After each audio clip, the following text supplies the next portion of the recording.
Hey, this is Becca with eXp. So you've heard about closing costs and are wondering what they are. Check out this video with Chris. He'll explain it to you. Give me a call when you're done.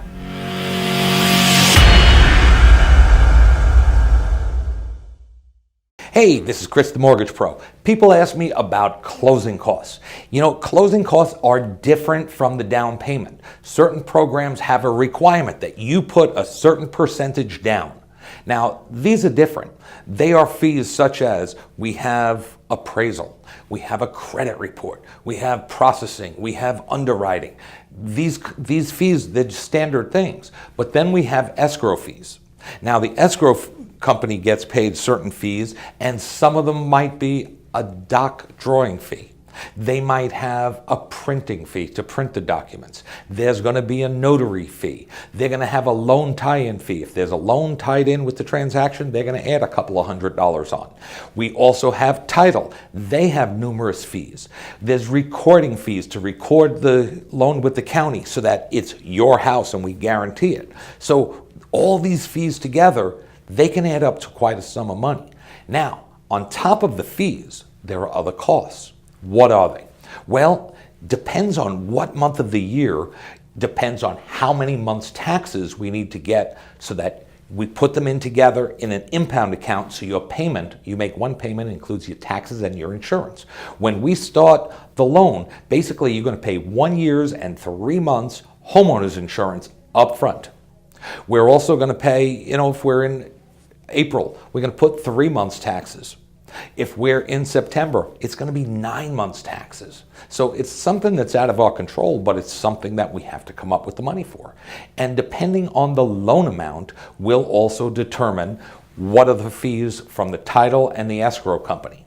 If you're paying points, sometimes you pay points to buy the rate down to get a lower interest rate, or sometimes you have a low FICO score and we have to charge points.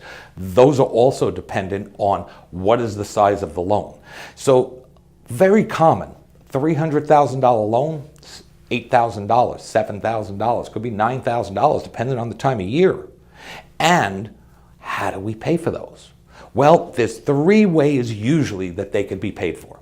Number 1 is you pay it.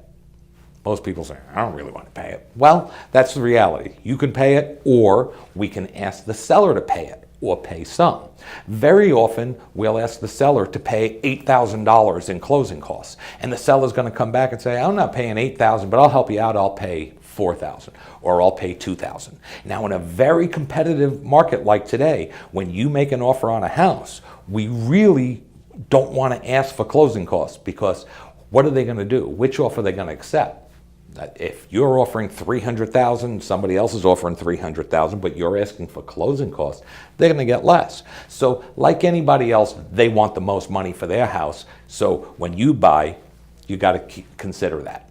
Now, the third way to pay closing costs is if your credit is reasonably good, we can raise the interest rate up.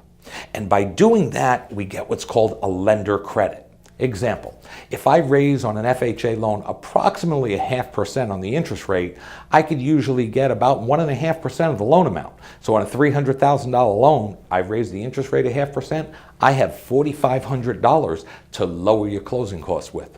So sometimes you pay some, the seller pays some, and we raise the rate a little bit, and we get that combination. It could be any combination of the 3, 1, 2, or 3, but that's what closing costs are. Now, there's a couple of closing costs that are paid up front, and that is an appraisal. The appraisal is paid, it depends on what type of loan, whether it's a VA loan, FHA loan, or a conventional loan, what type of appraisal is required, so the fees can change just a little bit within $50 to $100. The other fees, we do not collect up front for credit report fees and those type of things, but sometimes we do have fees. For a VA loan, we have to have a termite report. But the good news about you, the vet, if you're a vet, you're not allowed to pay that, so we cover that for you too. So be prepared. You're going to have to put a little deposit down with your realtor, talk to them about that, and the appraisal up front. The rest, we usually work it out as we go. This is Chris Trapani, and I'm going to help you fire your landlord.